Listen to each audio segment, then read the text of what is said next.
महागठबंधन में शामिल हो गए हैं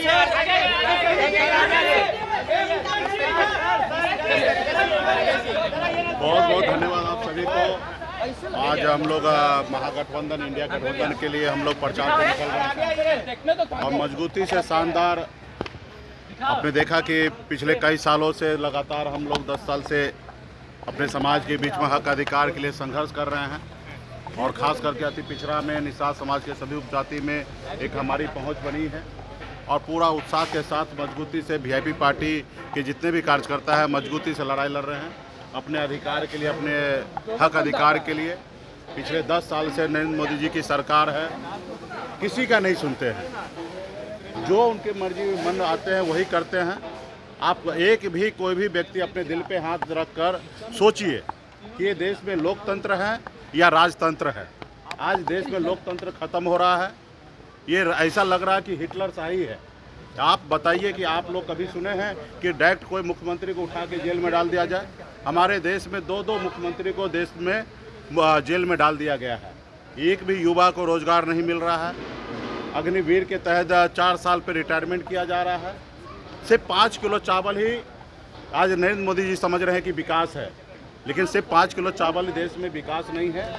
हर एक व्यक्ति का अच्छा कपड़ा पहनने का उनका अधिकार है, उनके अच्छे बच्चे अच्छे स्कूल में जाके पढ़े उसका अधिकार है, वो बेहतर ज़िंदगी जिए वैसा अधिकार है। आप बताइए कि 5 किलो चावल में हमारे देश को सीमित में रख दिया है और सोच रहे हैं कि 5 किलो चावल दे रहे हैं लोग हमें वोट देंगे। तो देश के युवा को कहीं ना कहीं आज देखिए कि कहाँ तक पहुँचा दिया। रोज़गार नहीं है। उन्होंने कहा था कि हम आएंगे और हर साल 2 करोड़ युवा को रोज़गार देंगे। आप बताइए कि साल में 2 लाख भी नौकरी मिला क्या? अगर 2 लाख भी मिल जाता तो आज 10 साल हुआ तो 20 लाख नौकरी मिलता। यहाँ 20 करोड़ की बात कर रहे थे। तो मोदी जी कहीं पे भी नहीं है। आज हम लोग क्या मांग कर रहे थे कि निषाद समाज को आरक्षण दीजिए, क्योंकि बरसों से हमारा समाज बहुत पिछड़ा है, गरीब है, कुचला हुआ है। आज बंगाल में निषाद को आरक्षण मिल रहा है, दिल्ली में निषाद को आरक्षण मिल रहा है, तो बिहार में क्यों नहीं? जब देश एक है, संविधान एक है, तो हमारे साथ भेदभाव क्यों? और आपने कई बार आपने वादा किया कि हाँ हम आपका काम करेंगे।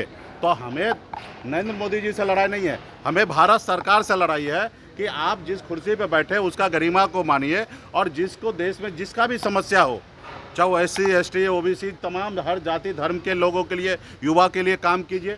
आप नफरत की राजनीति करते हैं, धर्म की राजनीति करते हैं। कह रहे हैं कि कोई फर्क नहीं पड़ेगा आने जाने से। मुकेश ठीक है, वो आज तानाशाह के जैसे जिंदगी जी रहे हैं, वो कोई फर्क नहीं, उनको लगता है कि ऐसा नहीं पड़ेगा।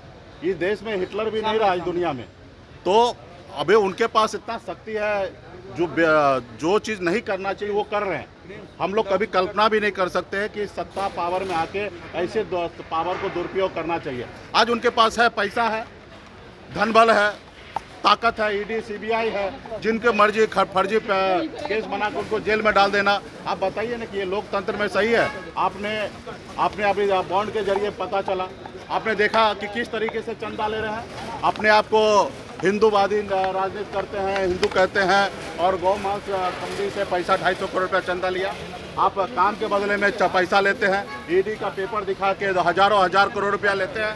काम दे के लोगों को वैक्सीन लगवा के लोगों से, अपने देश के लोगों को वैक्सीन लगा दिया और 2000 करोड़ रुपया कंपनी से अपने चंदा ले लिया। 3 सीट है, उस पर कैसे उम्मीदवारी होगी? वो कहाँ से चुनाव लड़ेंगे? उस पर अभी पार्टी स्तर पे आज सामने हमारी बैठक है कोर कमेटी का, उस पर हम लोग निर्णय लेंगे कौन कहाँ लड़ेंगे। हमारे लड़ाई सिर्फ चुनाव लड़ना नहीं है, समाज में बदलाव लाने की है और निश्चित तौर पर हमारी पार्टी को 3 सीट मिला है। तो 3 सीट पर हम लोग सभी जाति धर्म के लोगों को मजबूती से चुनाव लड़ाएंगे और निश्चित तौर पे ये भी मोदी जी का ही काम था। देश में 927 पार्टी को उन्होंने खत्म कर दिया।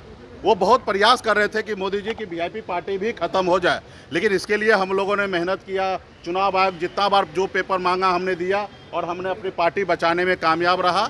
हाँ, सिंबल उन्होंने एक गलत तरीके से सिंबल दूसरे पार्टी को अलॉट कर दिया। अभी हमारे पार्टी को दूसरा सिंबल उन्होंने अलॉट किया है, लेडीज़ पर्स है। तो निश्चित तौर पे हम लोग संघर्ष करने वाले लोग हैं, पिछले 10 साल से संघर्ष कर रहे हैं और आगे भी करते रहेंगे। लेकिन एक न एक दिन जो तानाशाह है वो खत्म होगा और देश में वही राम राज स्थापित होगा, तानाशाह खत्म होगा। आज जमुई जा रहे हैं, हमारे प्रत्याशी के पक्ष में करेंगे। बहुत बहुत धन्यवाद।